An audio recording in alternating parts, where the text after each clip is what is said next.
মহারানীর মহা আবদার, কেক বানায় দাও।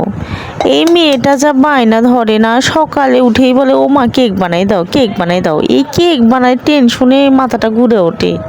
এখন মহারানী বায়না ধরেছে, আবদার তো পূরণ করতেই হবে।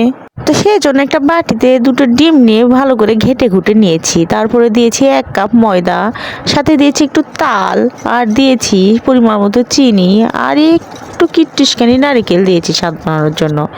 দেখি তো ইউনিক রেসিপিটা কেমন হয়। আজকে কোনো দিন এভাবে বানাইনি, তো আজকে একটু বানাবো। তো একটু বাদামও দিব উপরে স্বাদ বাড়ার জন্য, একটু ভেজে নিলাম ভালো করে।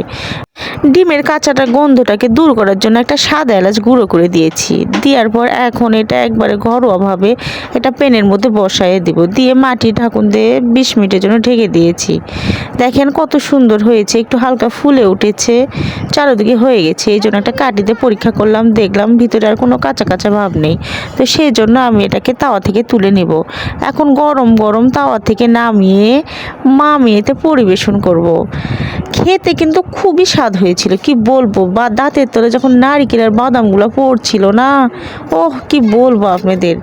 তো ভিডিওটি ভালো লাগলে সবাই লাইক কমেন্ট শেয়ার করবেন। সবাইকে অনেক অনেক ধন্যবাদ জানিয়ে আজকের মতো এখানেই শেষ করছি। আসসালামু আলাইকুম।